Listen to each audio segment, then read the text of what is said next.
Just some good eating.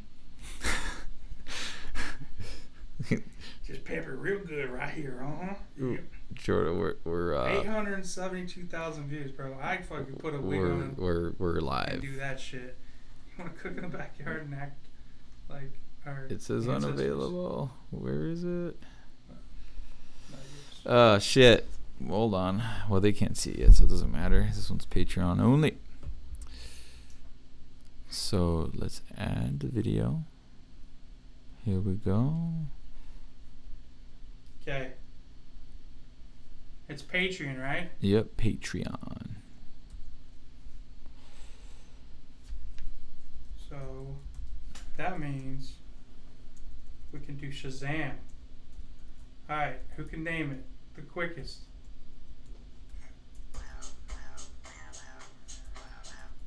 Who's got it? Are we on? We're not even on. Not yet. Fucking. We might be actually. Well, I have to post it.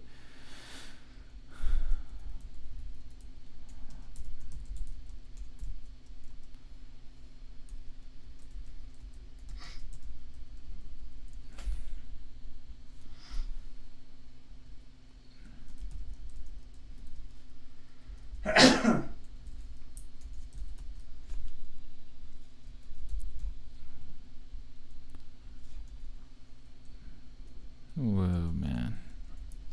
Guess it doesn't matter if it's at the top. Oh. Okay, it's streaming, but no one should be able to see it right now. So let's publish that now. Now they should be able to see us. Why can't you see it? Fucking piece of shit. Are we live? I think so, but it's like not working.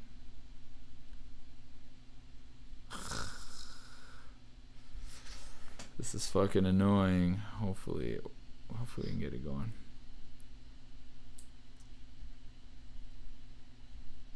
Delete you and fucking delete you because you suck. So this one should work though. Oh, I gotta fix this. Get rid of that one. And then paste. I don't know if we're still live or not. This one right here, it's still processing though.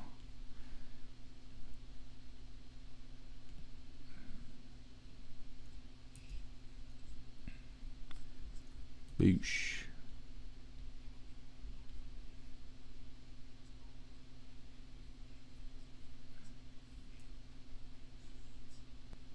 Yeah, so that one works. I think I have to wait till it finishes processing.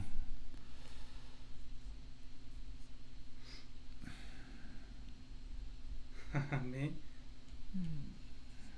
No, this one right here. Let me see. Go back. Live streaming. Stream now. Oh, I think it's working. This whole time we've been live? Yeah, we've been live, but it's alright. This is for Patreon only, so it's cool. They get it. Yeah. They know there's kinks. Well, no, because they wouldn't even know. Who the fuck's even watching? How are you even watching? This thing's fucking unlisted. Okay. We got anybody on live? I don't know.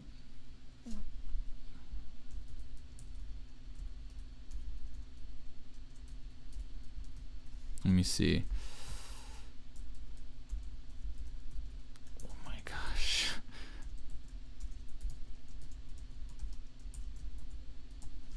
All right. Fucking give me one of those. It looks like it's working. Why would it not be?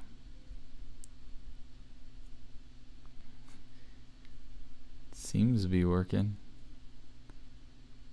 Yeah. Okay, so it's going there. So let's copy this fucking link. All right, here we go. Fuck you. No, Fuck you. Fuck you. What? Can't hear you and then it plays and then. Yeah, no way. Can't do it.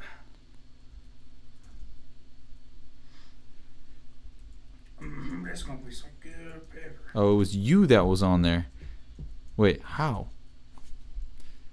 I don't know. Let me see. Please work, please work. I think it's working. Yeah, it's working. Okay. All right. Well, maybe we should give him a chance. Let me see. 2 watching now. So you should. Let me see. Just so we can start a little soft. Let's play a little Shazam.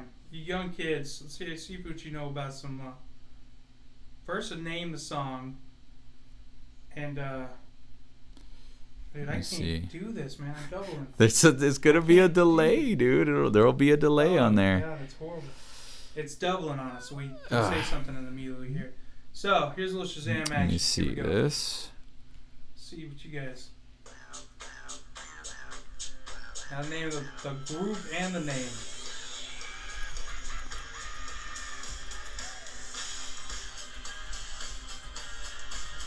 Oh man.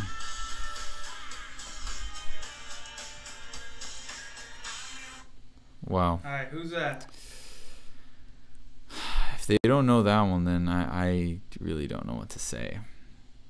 Okay, so if this is all working.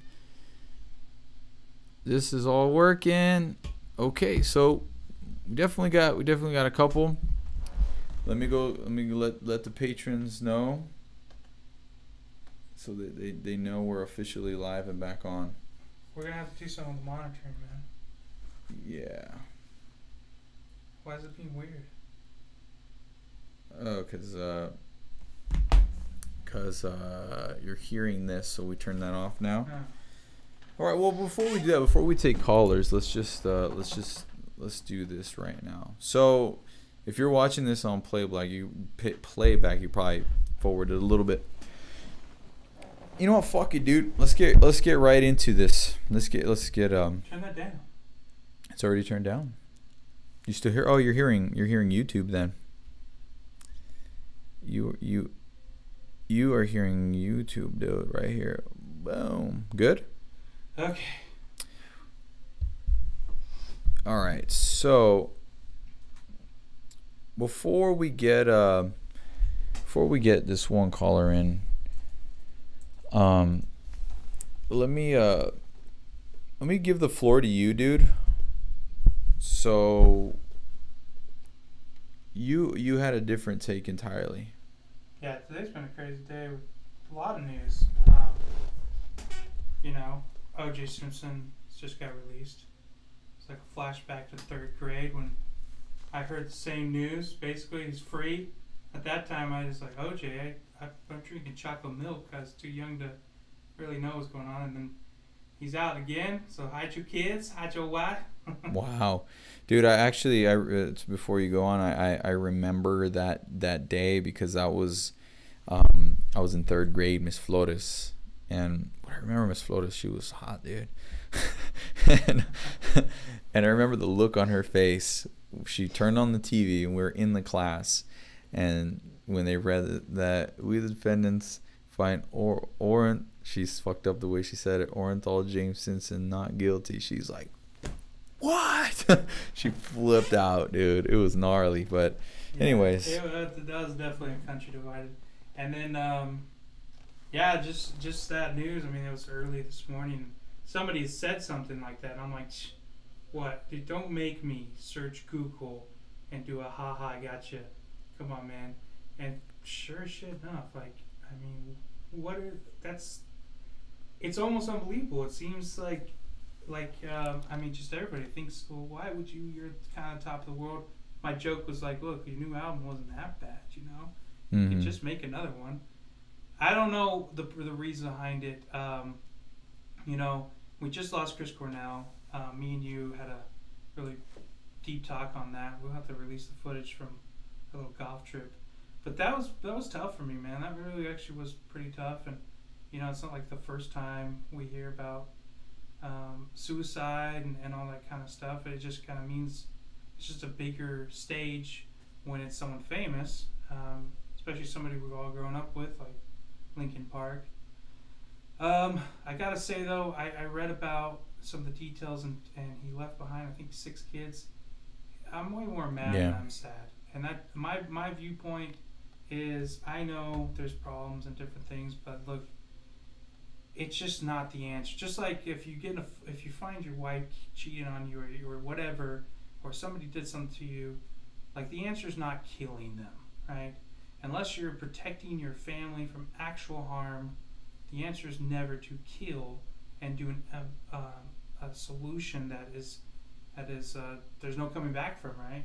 Yeah. And so with the suicide thing, it's never the answer. Now, maybe I just had said just now, the only way you would kill someone is if you're trying to defend your family. Maybe you mentally feel that you are defending your own sanity, maybe even your family, from yourself. I don't know. We've all been, I'm sure everybody has gotten dark places before. I know myself personally. I've actually dealt with this, truth be told, when I was in my younger 20s and stuff, and I kind of scared myself a little bit, but I snapped out of it. But at that time, it was just me, I didn't have, I'm a father, he's a father. It's a totally different thing, man, when you got everybody relying on you. And it's, I'm a guitar player, and if your singer offs himself, he took out the band, he took out a lot of things doing that, and I know he must have been going through something tough, but damn, like, I can't honestly just be on the side that it's not a very selfish thing. We all have to kind of agree with that, and I know drugs are tough involved. But you know what? If you kill someone driving drunk or under the influence of drugs or whatever, it's not the fault of, oh, you're an addict. Nobody boo-hoos over that. They boo-hoo over the family that you killed because you chose to do those things. So it's a responsibility factor. That's how I'm feeling now, just today. Well, I mean, the thing about this whole scenario is that what you're trying to say is that suicide is just like any other violent crime. It hurts people. Even if it's yourself, you're still hurting yourself, but you're also hurting the family that you're destroying. You're hurting a bunch of other stuff. So you look at it in the same way you would look at someone murdering someone that's not themselves. And I do and I don't. And I'll tell you why. I started to explain that when I last went off on the public one before we went to Patreon only. I feel that mental health and mental disorders, they're not all one and the same, but they certainly are all from the same family. You could develop a fucking a problem. You could become an addict. You could become a fucking pedophile. You could become a murderer. You could become manic depressant and suicidal. You could do all these sort of things that there is a brain function or a mind thing. There is so many ties where they're together, where they both are the physical and the mental or the mind cognitive thing runs together, and some things that we do, we're raised to believe certain things are right when other societies believe those things are wrong. And I believe that either way, to act in a way that's insane, where you're incapable of controlling something that whatever you were raised with, programmed to in your society believe is right or wrong. If in your society this thing is wrong to do, then you have your mind telling you don't do it, and then you still do it, then there's something mentally wrong. Now, there's a whole other line of thinking, being raised a certain way, to believe certain things are right when these people don't think it's right. That's its own argument, right? In our society, since we're dealing with Chester Bennington, who comes from our same type of way of living, he knew he was doing something that wasn't right. There are people in this planet who believe that killing yourself is honorable to do.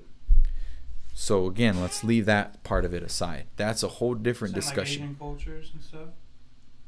I'm not gonna get really into it, but let's leave that out of the equation for right now. Maybe at some point we'll go there, but you know, in the society that Chester came up in, you are taught that you are, you know, you have to help people, and hurting others or hurting yourself, because even hurting yourself is still hurting others.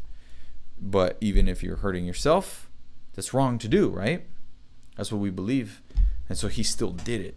And you become an addict, and you know it's killing you, and you hate it. And why do you keep doing it? There's something fucking wrong with you. And I remember listening to Joe Rogan's podcast, and he said this scientist came on, which it was different than the therapist that came on. The scientist came on. And he's like, there's frontal cortex issues that aren't fully developed. It's why you can lock up someone for life, or not lock them for life, but sentence them to death after a certain age. If they're before a certain age, they won't sentence you to death because they know you're not developed fully physically. So that's when I look at OJ.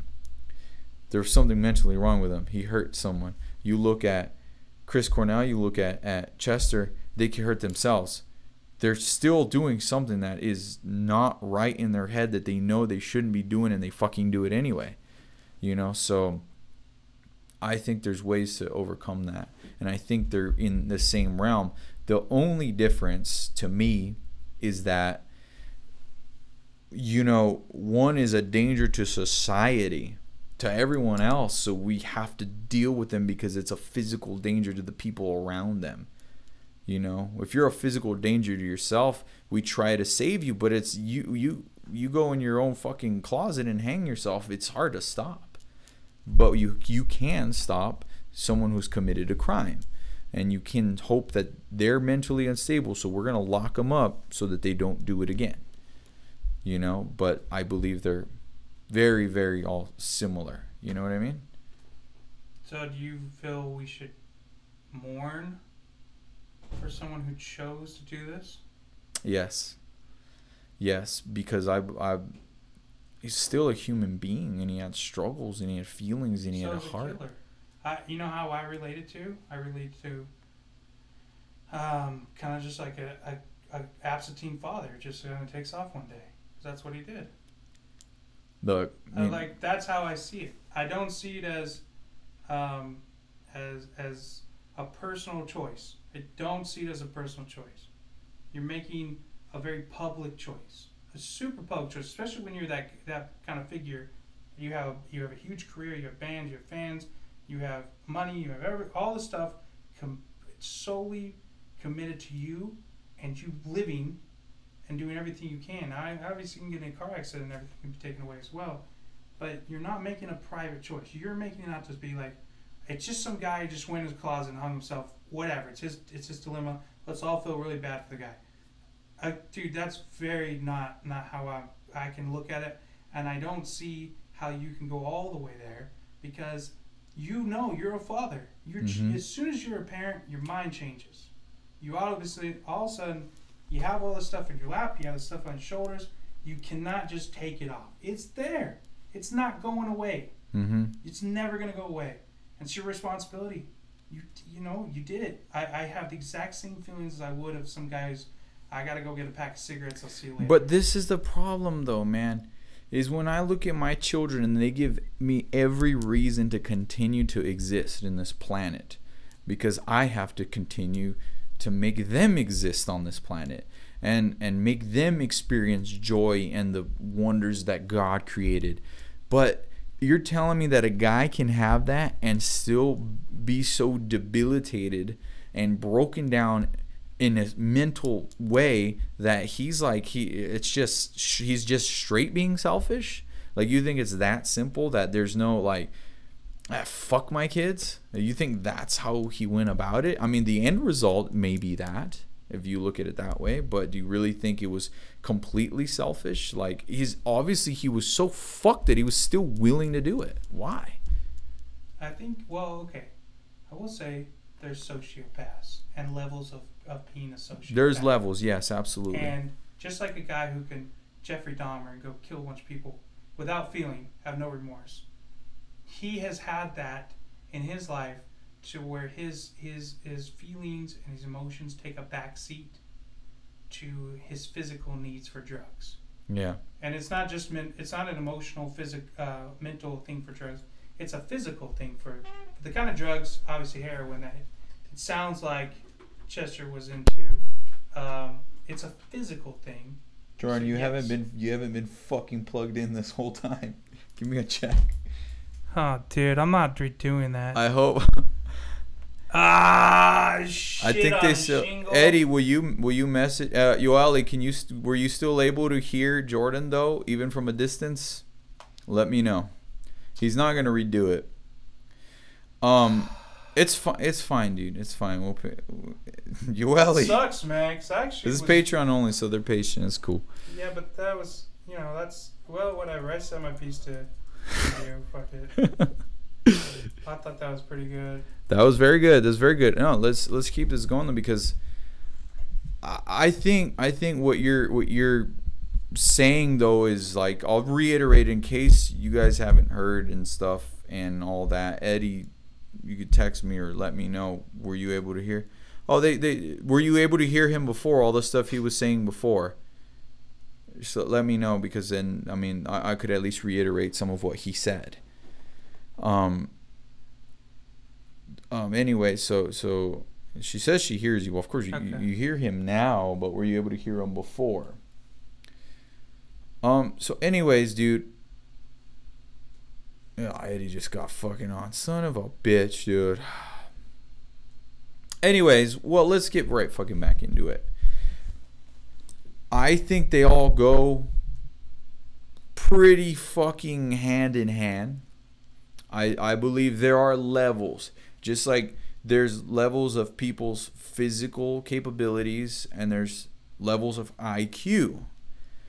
I believe that there are levels to people's brokenness per se, in terms of when they collapse mentally, whether it's addiction or losing rationale.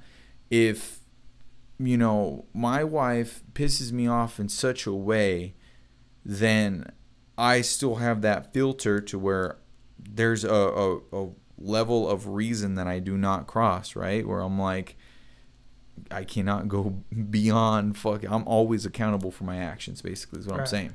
No matter how fucking mad she makes me, I know that I have a choice to leave. You can't fight your wife. I can't fight my wife. I can't hit my wife. I know these things, okay? And I obviously can't do anything beyond that, We've all been there. Yeah. But you can't do it. Exactly. So when I look at drug addiction, there's my level, which was last year. I was going through some stuff, as you know. I started to depend on alcohol a little bit. I remember being on those tours in Europe, and even in the summer being home with family, I was still dealing with some shit to where it was kind of like, just fuck everything. Just go out and have fun, party, whatever. But I was not debilitated, and to the point where I'd wake up, I need to drink now. I need to fucking drink now, and then go and progress into other things. There's people who wake up and have to fucking drink. And there's people who have to drink every fucking day. I mean, people in your life you don't know them unless they have a beer in their hand. Yeah, that's right. They absolutely have to have a beer. And then there's levels of alcoholism. There's the person. I remember that. I remember talking to you about, like, dude, I've seen you with a beer in your hand every time we hung out lately. What's going on? Yeah. You kind of turn into people that and that's when you had to kind of like, oh shit, I got to watch out. Like I think you got to get into a point where it takes sometimes their outside influence. That's why it's some really my train of thought has just left me now. It's so necessary to have people in your life, be surrounded by people that are great for you and aren't also stuck in this, this little trap of needing things and self-debilitation. Which, to cut you off, man, like, this is where I this is where we step into my career, and that's music. And you alluded to it earlier when you said you're in an industry that sometimes not only allows it, but encourages it. Right. So if you got a guy who's dealing with demons, as Chester was, the proper steps would have been for him to get counseling and then more counseling, be directed in a physical way that says, hey man, this is going to be a scar that's going to hurt you for a while. It's still a wound. Maybe you just discovered it now as an adult. You realize how bad it was. So now you got to fucking go and let it heal. It's going to take time. But continue these types of steps.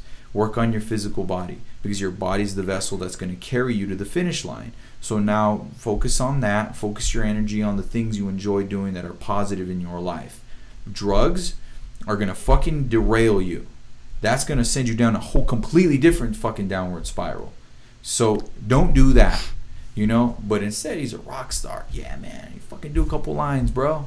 And then after a while, people probably said, hey, man, you got a problem. But at that point, you're already too fucking late. Like we were talking, like, dude, I challenge you to find someone on your wall who's not dealt with drugs on a daily basis, who's actually arguably enhanced and enriched their artistic endeavors and careers through drugs. I mean, Aerosmith famously, they were trying to finish an album and it was over budget and taking too long, and they just sent all the drugs they could find their way and to get the album done. And that's, it's not like they even turn a blind eye.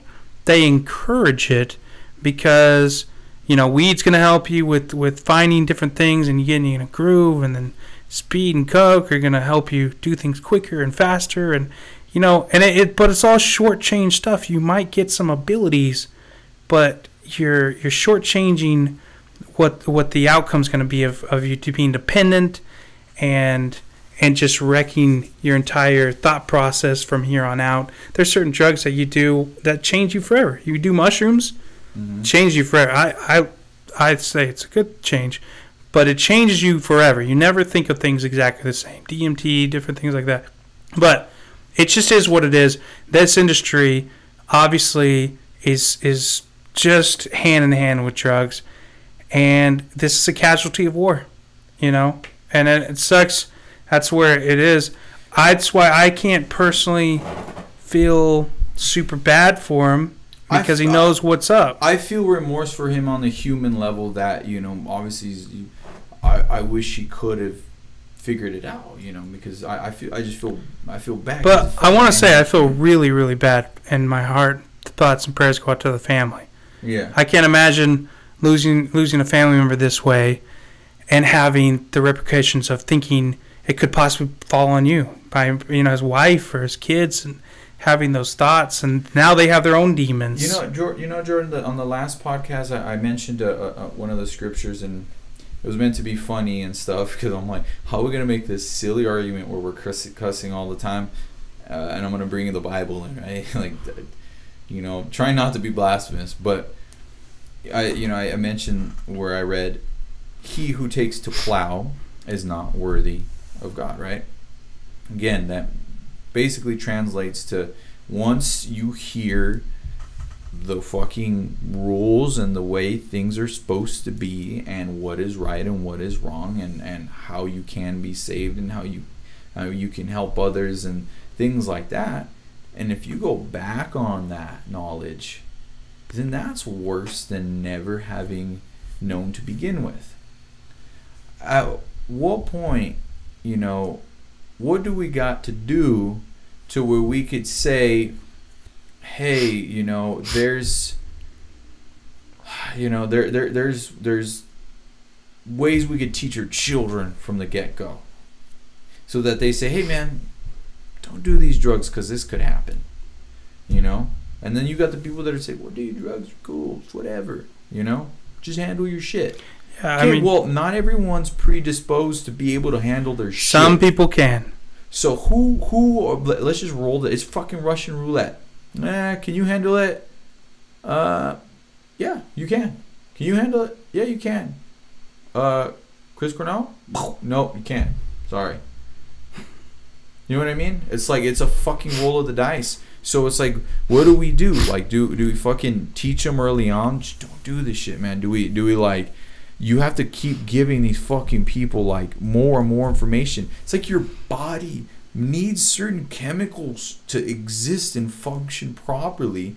But if we keep telling you that the pyramid is the food pyramid is how you're supposed to eat, then you're fucking gonna have a lot of issues, and then you like there's so many like ways that people are learning and evolving and things like that and changing in the way that we learn, and mental health has come so long that it's come so far that we should be able to instill these things in people that are young.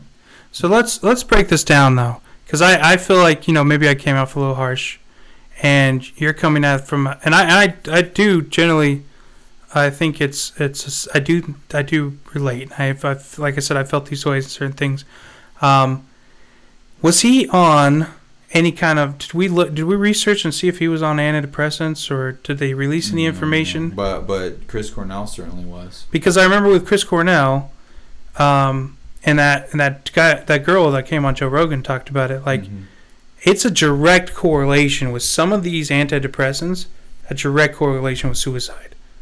So it could have been out of his control in a way, and we have to change some things in mental health if that's what they're prescribing, and that has so many numbers to prove that it actually is leading causes. I mean, he hung himself. Who would hang himself? That's what I'm saying. That's why it's not as black as white as saying you're selfish. I'm saying maybe this dude did. There's some shit he didn't know that he could get help in these different ways.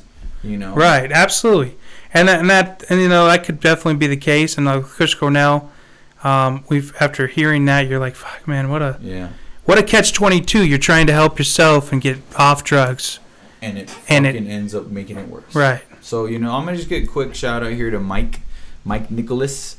I know you've been trying to get some questions asked and stuff, but just for the purposes of the show, we're dealing with big issue. Tomorrow will be a little more fun, and obviously always the Mondays are there. But he says, I really hope that this brings the rock community together.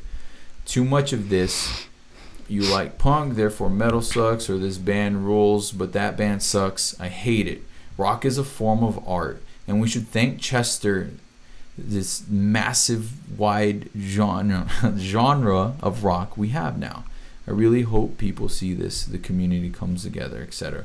So I think basically what he's saying is that you might like this artist and not like that artist and all that, but at the end of the day, we are a community, and we all it's like those pie charts that you would see. It's like, well, here's thrash metal, and here's indie, and here's this. In the center, where those circles kind of overlap, it's just music and rock music even, and we can all share that common thing. But let's bring Eddie on. He wanted to come back on and stuff, but no, we need to get to his legacy too. Like, yeah, we haven't even gotten there, dude. I like Linkin Park a lot. The first Hybrid Theory, I remember that was one of my. I remember when I first got. You guys don't even know how fucking old we really are, but my first Walkman I got for my birthday when I was 17. When it first came, that's like when they first came out. It's not like I'm a super poor kid. Maybe some super rich kids had them at 14. But I'm 33, so, and I remember. Well, I'm 33 in like 5 months. So since when? 32. I'm 32. I don't know. Fuck it. Did you hit 30? You're just done. You just gave up. You're a human, and you have a life expectancy now. So long story short, is my first, CD player, and the Hybrid Theory just came out, and I remember listening to it with my buddy Sean Alfredo, and anyways, yeah, dude, I fucking loved it. I love that CD. I love it. There was like this flamenco sounding song on it. I mean, there's so many cool tracks. I listened to the shit out of that, and I've liked, I've always been a semi-fan of their stuff. Never been in love with them. Obviously, that record blew open the doors for everybody, but yeah. So here's Eddie. He's gonna talk some shit probably. What's up, Eddie? No, Eddie and I had a good discussion earlier. We were actually breaking down, and he actually messaged me right now. It's like how he's kind of questioning, why do I fucking think like this? Why is it in my family? We were just raised this way, But anyways, dude, what's good? No, dude, I mean, honestly, part of me just kind of called because the feed kept freezing. I don't know if the shitty ass internet that Jordan sold me keeps freezing on me. So I was like, I need to hear. So that's why I was calling. That's why I called earlier. But I'm just kind of bummed. This kind of is teaching me. Remember how I told you that I'm gonna be 30 next week, and I'm trying to change a little bit. Mm-hmm. I'm trying to be less jaded, less cynical, less of an asshole, and this is true though. Like I missed out on their career because that fucking song in the end blew up, and I don't like them anymore. So I stopped paying attention to Linkin Park, and I missed out on their career. And I do that to a lot of bands, and I don't want to do that anymore. I don't know. So I don't, dude. I'm having all these kinds of crazy ass thoughts and shit. Dude, like, I feel like Chester Bennington is probably like the first artist that I actually enjoyed. Like, I was into rap, Snoop Dogg and Dr. Dre, and then I heard Linkin Park, and then boom, that opened the whole door. So Chris Cornell is a bummer, but I wasn't a fan that much. It bridged that gap, man, for real. Well, and that's what's amazing, and that's why I think Chester is a humongous influence from my life because of Craig. Same basic story, where you guys were at that point. Maybe with Craig, it was some classic rock bands his parents listened to, his dad, and then a couple pop shit. Even though NSYNC and Backstreet Boys were big at that time, so. We weren't supposed to like them, but everyone kind of picked were they Team NSYNC or Team Backstreet Boys, and you kind of would listen to them. And I remember I was NSYNC. Yeah, same here. He was Backstreet Boys. I was right though, because Justin Timberlake is the only one still around. Well, maybe, but it's like he had. I like Britney Spears. Basically, he was he was in that realm where music wasn't like a passion, right? And then Linkin Park happened. Right, and that's what, and it's sad that Chester actually looks at his own creation almost with a little bit of disdain. It's because it's like, you guys love that so much that you don't appreciate what I do now. Well, he said it, dude. That's what brought me down the rabbit hole of his interviews, because in a printed interview, he said, it's like, what did he say? Something about if you want us to create hybrid theory, go fuck yourself or something like that. Yeah, he got in trouble with fans on that. Yeah, and it goes both ways, because as an artist you want to grow and evolve and be giving another opportunity, but what he got out of hybrid theory, that doesn't happen. It doesn't fucking happen to anybody.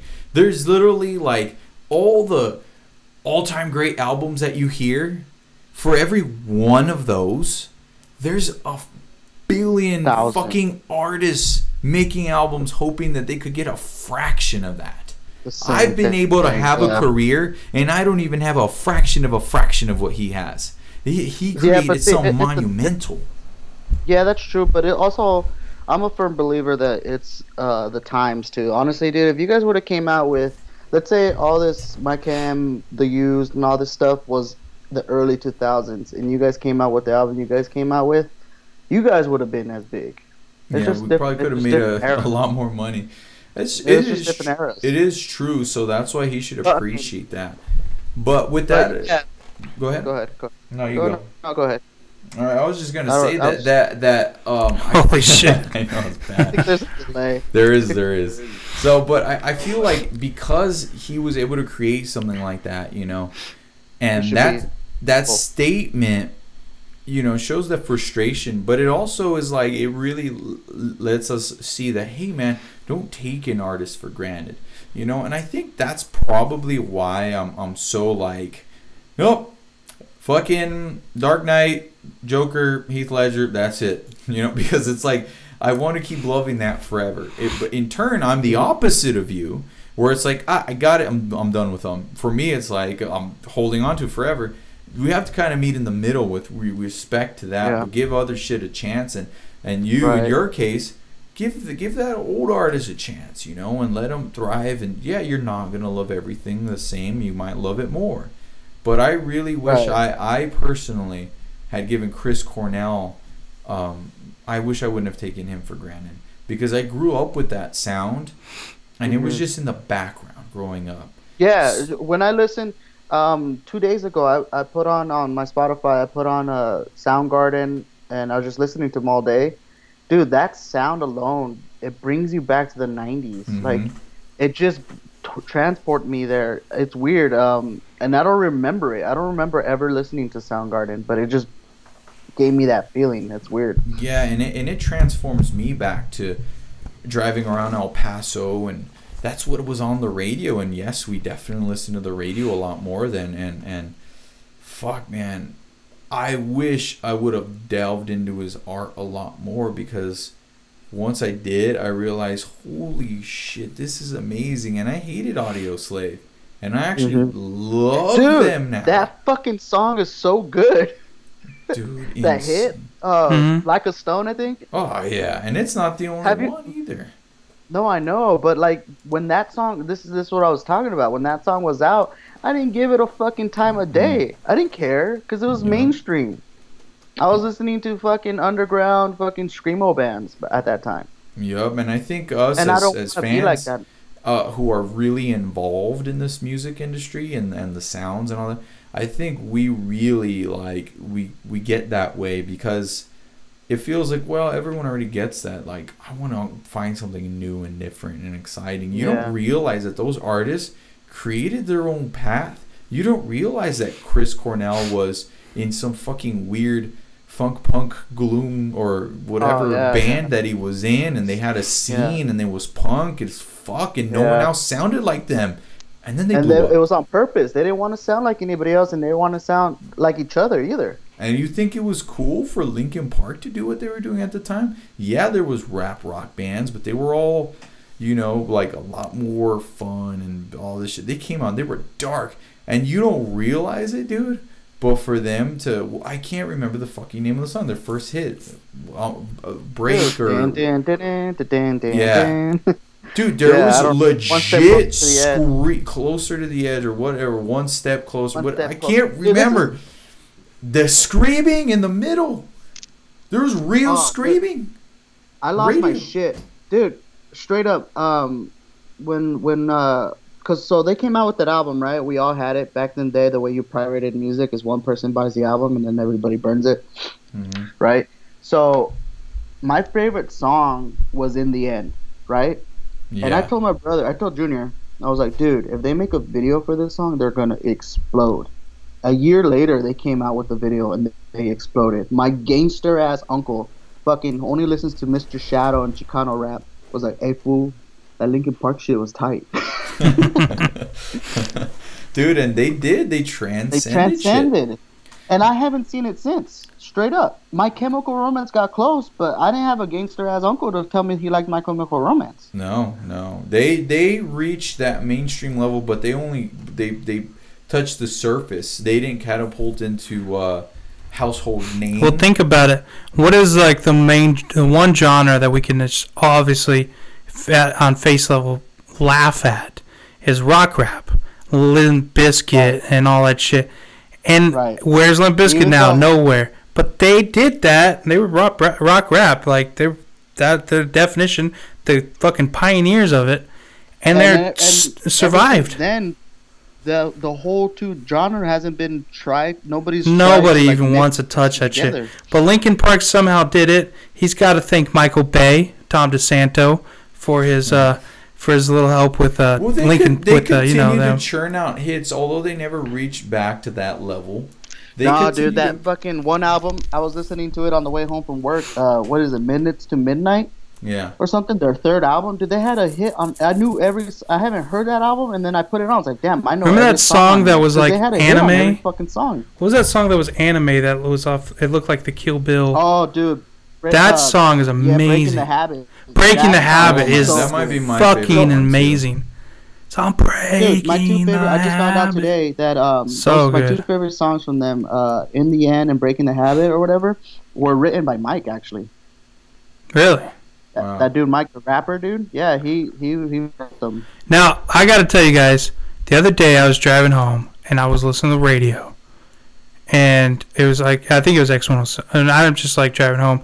And it's just, I was too lazy to plug my phone in, so fuck it, right? And like I sit hearing the song, and that's like whatever. And I realized halfway through, oh, this is that new Linkin Park song. And I heard the song first when it got like Rolling Stone, like, is this Linkin Park? And then I played it and I was like, what the fuck is this garbage? But then, I don't know, dude, I was listening to it, I was driving home, I was just kind of hit the moment. Mm-hmm. I was liking it until I realized it was Linkin Park, and then I was like, fuck. Right. But it's good, and I bet you anything, Dollars to Donuts, we're going to go back and listen to it and be like, you know what? That's what I did. He was there. He was trying something and whatever, you know, and that's... Yeah, and I think, dude, like, what I liked about Linkin Park, now I've never really been a big fan per se, and I probably won't grow into being one because I tend to be more of a, you know, more organic instrumental guy as far as rock goes. But even then, what I respected about them and what is probably why Chester made that crazy statement is because they continued to challenge themselves, and they continued to try to break their own boundaries and reinvent themselves constantly and just make weird fucking music, man. Dude, you know what I mean? You know that every single one, I think they have 7 albums, and all 7 were #1 fucking records on Billboard. Wow. No one's ever done that. No one's ever done that as a rock band in the 20th century, supposedly. That's insane to me. That's a legacy. So, but what Jordan was saying, that he was like listening to a song, and then he realized it was he liked it until he realized it was Linkin Park, and then what, you hated or something, Jordan? Mm-hmm. Yeah. So the other day, I'm not trying to like fucking rub your balls, Robert, but the other day I put on Hate Me. You want me to rub them? Yeah. I put on Hate Me, dude, and I only got 4 tracks in. The first 4, dude, they were so fucking good that day. And when I first heard that album, I went into it with a bias. I was like, oh, I haven't, you know. But if you strip that away, which is what I'm getting from like Chester's, I'm not trying to minimize his suicide, but that's what I'm getting. I was like, dude, I need to stop being an asshole and listen to things genuinely and stop being and I think that's the point he was making, is that, dude, just give art a chance. Like it is. And you know, the other day when I did a lyric conversation, and I had Valentino on here, and he was saying, you know, for him the art is pretty much, if not just as important, sometimes more important, or like they go together, the art and the artist. Because for him, there was a legitimacy to hearing a lyric when he knew that it was coming from a like real place, right? But then it's like sometimes that can be a bad thing too, when you got a band that reached such heights, right? That it becomes corny, dude, to like them, or because somehow you're not supposed to. I don't know. You're not supposed to like the same. You're not supposed to like the same band your little sister likes. Exactly, but why the fuck not? And I think that's the point he was trying to make. That's the point he was trying to make. And I'm trying to get into that way too, you know, where it's just like, dude, just give shit a chance. Because sometimes I'll be negative towards something just based on like, man, fuck them, you know, like why? I don't fucking know. Well, a lot of times it's fan bases. I mean, let's be honest. If ICP came out with an amazing song, you'd have to put on headphones to listen to that shit. You ain't blasting that. Little known secret, I had an ICP album. I had 2 songs. And one Halloween, I fucking painted my face. When I was a young kid, I like dubstep. No, I played Dungeons and Dragons. I did, and I masturbate constantly. I still try to play Magic the Gathering. I had Bizarre, the album Bizarre, and I liked like 2 songs on there. And then I heard about Juggalos, and this is the first time I've ever admitted to having that album in 20 years. See, and that's what happens. But I want to switch back up to the other side, Eddie, because you responded to something I said earlier, and I'm gonna just read from Rochelle. I think that's how you say it, and I hope she gets on here one day. But she comments, you know, hey, my town made the news this last year. We had 4 students committed suicide. So I know we've been talking about the legacy, but I want to go back for a second, because this kind of like triggers something for me on thought processes, where sometimes, you know, and I'll preface it by saying Jimmy Kimmel one time, you know, he made a speech when it came to healthcare and stuff. Oh yeah, I saw it. Right, and his point was that, you know, taking away healthcare, blah blah. It's like basically alluding to, well, if you're unhealthy, you don't, almost like it's not fair to the people who are healthy that we have to both pay the same, right?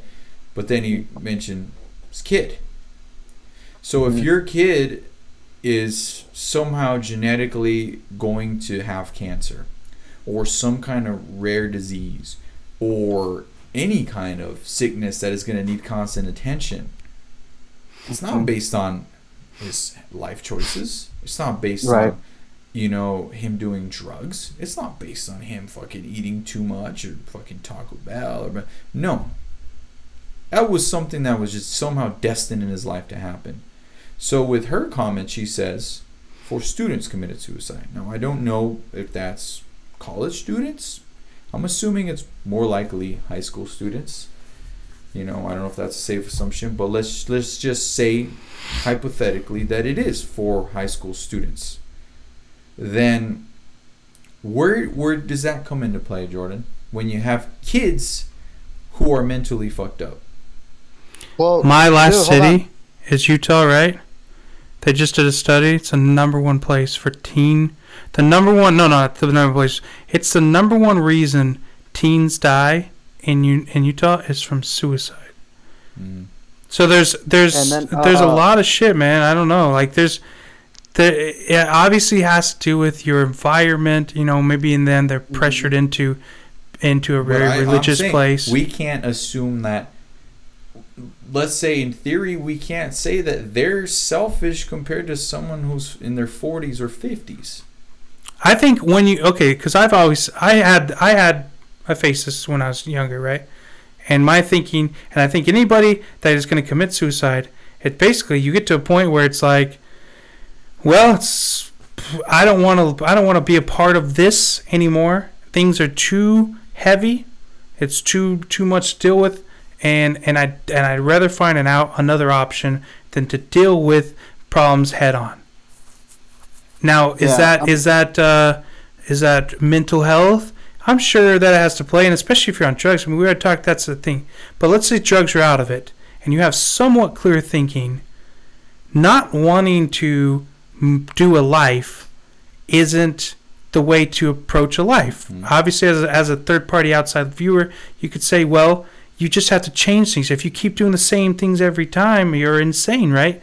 You have to change things about your life. You have to do certain things. We always drive by the people out there panhandling and be like, you look healthy. You could go get a job. And you don't know. You don't know what their viewpoints or what their blinders are seeing every day. Yeah, exactly. So it's really hard. I guess what this could boil down to is really hard to judge another person. But I think for me, knowing he has 6 kids and knowing he has those responsibilities on his shoulders, for me it's the same as if he was just like, hey guys, I'm going out for a pack of smokes, and he never showed up. I think for me it's like losing his responsibilities. What if that was too heavy for him to handle? Well, but he has to handle it. Okay, but that we don't know how old he was 41. We don't know how old his kids are. You know how old. That's true. But we don't know if he had a bad relationship with his kids. We don't know any of that. But that's I mean I think what you're alluding to, Jordan, is grow the fuck up at some point. Right. What if it's a fucking kid? You know what I mean? And that's why it's an X factor to me, and that's where I come in saying this is something that it sounds political when I say it should be taught in schools. Maybe I don't mean that in the literal sense. Maybe that is a good solution. But what I'm saying is that. But isn't that what the counselors are for? Jesus. Yeah, but if you have fucking PE class, you should have ME class, mental education, and I think that it's. I feel like you can have that and money handling class. Yeah, one class a day, because like when a child is like they're dealing with hormones and fucking crazy raging And fucking. Dude, feelings remember they never being had. dumped or rejected in high It's the school? worst That's thing in the like world. the heaviest shit ever. You could Yeah, lose your and job you're 4 too times young to be over as able an to adult and not feel process the those same feelings. pressure. You don't know how to. Dude, you don't know how to process it, and that's where I think you need to be educated on how to process things like that, large events, so that you can enjoy things more and appreciate them as being better than they are, but you can also not be so weighed down by heavy things, and I feel like that's why kids are an X factor. I remember meeting this one girl in I remember the show was in Ohio, and it's called the Grog or something like that. It's a small tiny place, and the stage is like maybe a foot. No drum riser, nothing, and the dressing room door goes right into the stage. It's tiny, and we're done. We're doing the encore thing, and we're in there, and all of a sudden, I don't know if the club, like one of the bouncers or something or whatever, but anyways, these 2 girls come in, and they have to be somewhere between, I don't remember their ages now, but it was definitely like younger than 16, maybe 14 or something. Girls having a fucking panic attack, like full on, like straight panic attack, and I'm like, what the fuck's going on? Like just something wrong with this girl. It's crazy. And then she said that, I was like, I don't know, I'm having like a panic attack. I'm like, oh, I go through that, and this was when I was barely still dealing with it, and I actually like kind of sat her down a little bit too and talked to her for a minute, like after the show. And I wonder now, I know she like messaged me on Twitter or something later. You said she had been doing a lot better. This was a few years ago now, so I don't know. But yeah, I mean, that's kind of the same thing where it's like a kid can have, me as an adult, be broken down to having panic attacks, but in a kid, what do you have on your plate as a kid? I know that I probably dealt with shit that now I didn't even know that I dealt with as a kid, but now I realize, I'm like, wow, shit, I dealt with that. What the fuck? Because as a kid, I didn't even know how to have feelings. Well, I think you do deal with. Well, for me, I didn't deal with any of that shit. Now, as an adult, I don't know how to deal with shit, and I do have those panic. I've told you already. I've had like 3 of them, 4 of them. Yeah. When I was a teenager, though, every time I ever fucking felt shitty or felt like I was gonna fucking, I don't know, break down, I just cracked a joke, or I jumped off a fucking tree, or did something, I did something stupid and pushed it away. And now as an adult, though, it's like, it's fucking weird, man. I don't know. It's hard to deal with. It's because I think maybe now as an adult you're realizing it's like, dude, is like have to handle this shit too. I guess it comes in different parts. I mean, it's hard to. The guy's 41, yeah, whatever. And some people are like, I deal with shit when I was a teenager. Like when I just got through some bad shit when I was a teenager. But just like you're saying, you just get it over. You just hang out with your friends and shit. It still hurts, but you're just with it. But like, dude, honestly, in my young 20s, I don't know what the fuck was wrong with me, but I got shingles twice over 2 different girls. Over the dumbest shit in the world, just like I was just stressed the fuck out, and I just had a point in my life where I was trying different things and being an adult for the first time and all this stuff, and it really weighed on me at that point in my life. Now, I'm fucking chill. And before, when you guys, I mean, obviously you knew me in high school, like, I was chill. Like, so we all, I guess, you hit a point a couple years ago, and I guess it's just all, maybe Chester at age 40, when he comes out with a new type of music and he's trying to do something that is, it's not like new. I mean, it's fucking just straight up pop.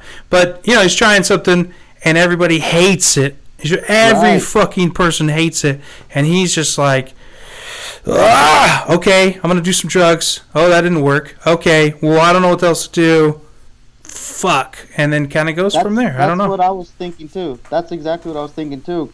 From that one fucking interview where he says, you want to go listen to Hybrid Theory, go fuck yourself or whatever.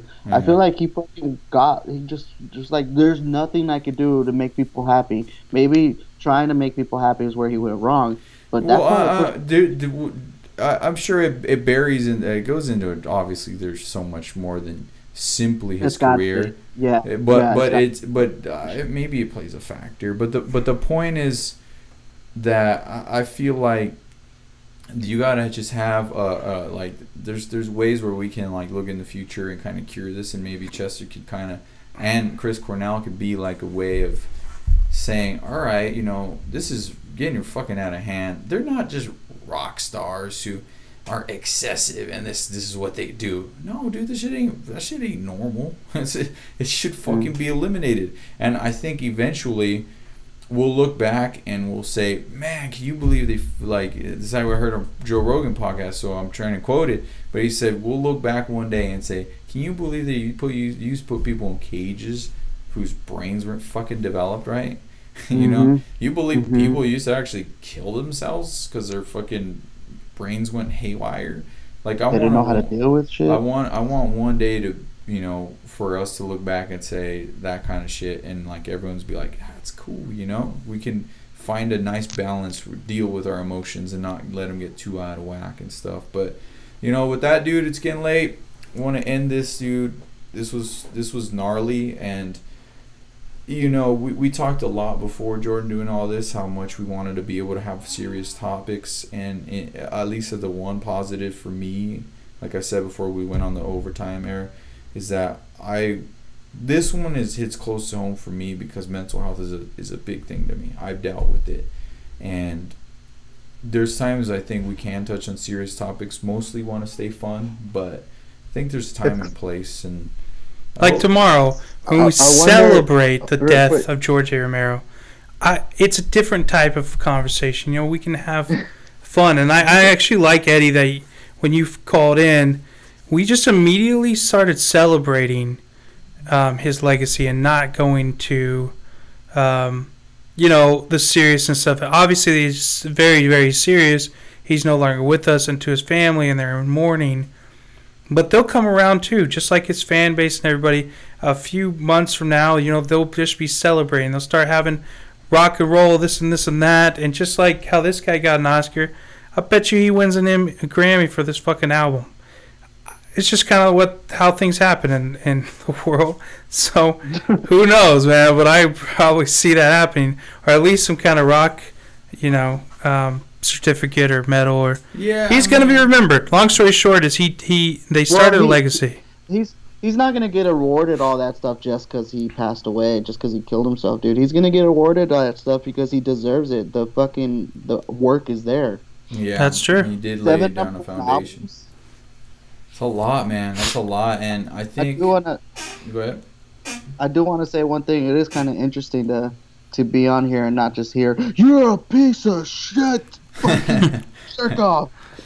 Yeah. So I mean, that because people have wondered, they're like, is that like a fucking gimmick? It's like, obviously no, that's how we really talk, but at the same time, it's like obviously. Yeah, if you read our texts between each other, I mean, it's worse. But we do. Yeah, I mean, there's crazy depth to it, and that was kind of the big idea of Hey Rob and the Patreon and the new YouTube channel.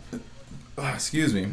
Is to show all these different sides and just explore different outlets and not just be, just strictly Robert the drummer from Escape the Fate, because it's kind of like at some point it's like, you know what, man, like I got other things I enjoy doing, and a lot of that is having conversations about shit, including the fun ones where we cuss each other out over dumb shit that doesn't really matter, and ones like this where we can intertwine entertainment and real life and difficult subjects. And I think it's been fun, and not that I look forward to another conversation like this per se, but I look forward to being able to share more shit, hopefully in a more positive way, but of a serious subject, so we'll see how it goes, man. But Eddie, thanks again, dude. Jordan, it's been Hey Rob. For you guys that are on the Patreon, be looking out. We'll be back tomorrow with we'll be back to some silly shit.